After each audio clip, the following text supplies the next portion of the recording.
Yesus itu bukan Tuhan, dia cuma nabi. Yesus tidak pernah bilang, "Akulah Tuhan, sembahlah aku." Tuhan tidak mungkin mati, tapi Yesus mati. Yesus lahir dari manusia, makan, minum, buang air. Mana mungkin Tuhan seperti itu? Yap, inilah yang dituduhkan oleh orang yang di luar kekristenan terhadap ketuhanan Yesus. Dan untuk itu, mari kita bahas 8 bukti bahwa Yesus adalah Tuhan. 1. Yesus mengampuni dosa. Dalam Injil Markus, Yesus berkata kepada seorang yang lumpuh, "Hai anakku, dosamu sudah diampuni." Markus 2 ayat 5. Perkataan ini membuat para ahli Taurat sangat marah. Mereka bertanya dalam hati, siapa yang bisa mengampuni dosa selain Allah sendiri? Dan mereka benar, mengampuni dosa adalah haknya Tuhan. Namun Yesus melakukannya, bukan dengan meminta izin, tetapi dengan otoritas pribadinya. Dan ini adalah salah satu bukti bahwa Yesus adalah Tuhan. 2. Yesus disembah dan tidak menolaknya. Sepanjang Injil, Yesus menerima penyembahan dari orang-orang yang mengalami kuasa dan kasih-Nya. Para murid menyembahnya setelah dia meredakan badai. Orang buta yang disembuhkannya pun bersujud dan menyembahnya. Dalam budaya Yahudi, menyembah selain Tuhan adalah dosa besar. Tetapi Yesus tidak menegur mereka. Dia menerima penyembahan itu karena ia memang layak menerimanya, karena dia adalah Tuhan. 3. Yesus menyatakan dirinya sebagai aku. Yesus berkata kepada orang-orang Yahudi, "Sebelum Abraham ada, aku ada."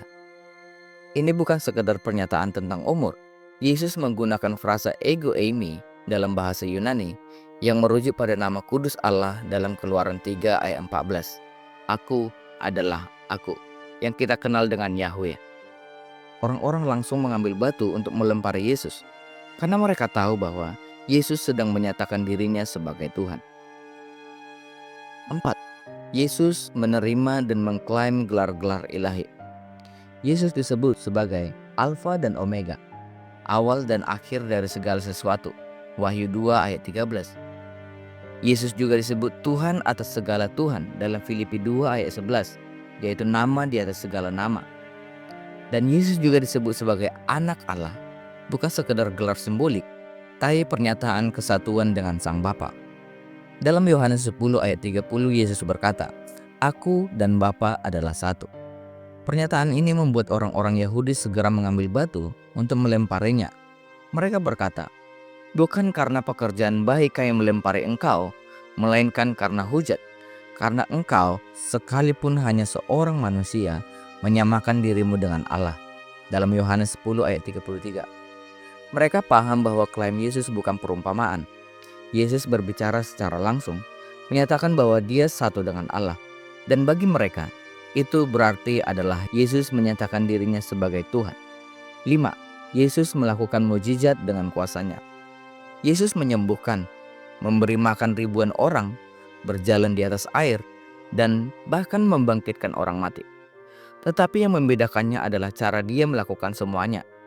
Dia tidak berkata dalam nama Tuhan, tapi dia berkata, "Aku mau, jadilah engkau tahir." Ia berbicara dengan kuasa yang keluar darinya, karena kuasa itu memang miliknya, karena dia adalah Tuhan. 6. Yesus berkuasa atas alam, setan, dan bahkan kematian. Yesus memerintahkan badai untuk tenang, dan alam tunduk. Ia mengusir roh-roh jahat dan mereka gemetar di hadapannya. Ia memanggil Lazarus keluar dari kubur dan maut tidak bisa menahannya. Semua ini bukan hanya tanda-tanda kuasa, tapi tanda otoritas ilahi.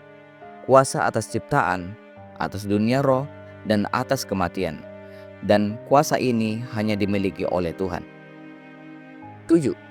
Yesus bangkit dari kematian. Kematian bukanlah akhir bagi Yesus. Ia bangkit pada hari ketiga, dan lebih dari 500 orang menyaksikan dia hidup kembali. Kebangkitan ini bukan dongeng atau mitos. Itu adalah fakta sejarah yang mengubah hidup para murid dan membangkitkan gereja mula-mula. Jika Yesus tidak bangkit, maka iman Kristen tidak ada artinya. Tapi karena dia bangkit, maka semua yang dia katakan adalah kebenaran. 8. Para rasul rela mati untuk kesaksian mereka. Semua murid Yesus yang sebelumnya ketakutan dan lari berubah menjadi pemberita Injil yang tidak gentar. Mereka dianiaya, disiksa, dan dibunuh, bukan karena keyakinan buta, tapi karena mereka tahu apa yang mereka lihat dan alami. Yesus yang hidup, mati, dan bangkit kembali. Orang mungkin rela mati karena keyakinan yang salah, tapi tidak ada yang rela mati demi kebohongan yang mereka buat sendiri. Jika kekristenan adalah kebohongan para murid Yesus, maka untuk apa mereka rela mati? Kecuali itu memang kenyataan. 8 bukti ini bukan sekedar data. Mereka adalah panggilan untuk merespon. Yesus bukan sekedar guru, bukan sekedar nabi.